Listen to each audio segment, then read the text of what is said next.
Influences make a difference. It truly matters. And I'm living testimony of that. This is the same kid living in that park with the world against him. And I'm standing in front of you saying that, man, my life is the opposite of how I ever thought it would turn out. And I want to introduce myself in a way that you guys can understand. So I'm going to tell it through a story, okay? Youth always say, you don't necessarily get to choose where your starting point is. You're kind of just born into the madness, right? So in my life started off from St. Louis. It didn't start off in the Texas area. It started off in the middle of the hood of St. Louis on the south side. This community, wasn't much opportunity for us. It was a very dangerous community for us to survive in. We were getting evicted every other month. It was just kind of a madhouse for us. We were just kind of living day by day. I had a single parent home.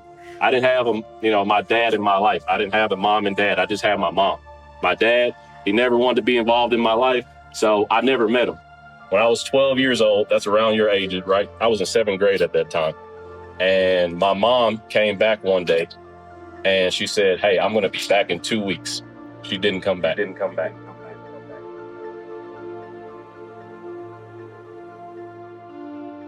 But they say, I'm going to go to the store. You're like, all right, I'll see you when you get back. Imagine your parents didn't come back. It's like, what do you do?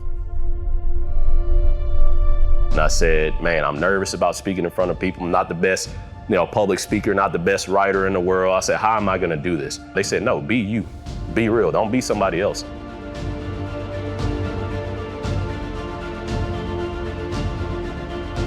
This book was made out here for others to, read it, digest it. But just don't blame anyone at the end of your road if you're somewhere you don't want to be, because that was your decision. My biggest advice I can give to anyone who's going through struggles in their life or going through challenges in their life, who the world just seems to go left for them. Biggest thing I can tell you is to use any struggle you guys are going through to empower yourself and not overpower you. Can we influence a decision? Can those officers influence me? Can those teachers influence me? My life is the opposite of how I ever thought it would turn out.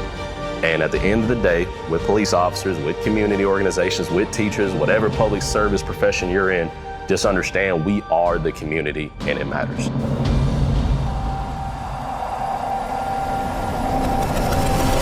Who you are is going to be reflected on that badge. It's not going to change.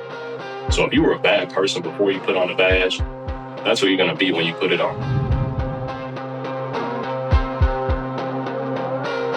I always tell people there's a difference when you see it on TV or what you think an officer is going to be versus as to, actually being out there. I'm still in shock right now. Like when people come up to me on the street, they're like, hey, Officer Sims. I'm like, who?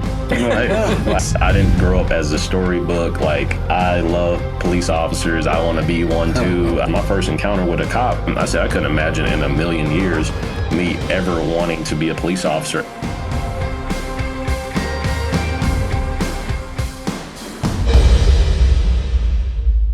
Times get hard. It's not a time to back out and say, because anyone can do it when times are fun and good, right? And then you're getting all the love, but you really see who needs to be there, who wants to be there when times get hard. And this is my strong faith that I have with God wants me here. He wants me here. He's led me to this position. And I'm not someone who's going to back down and fold from that. And so I know I need to be here because there's people who want to see me here.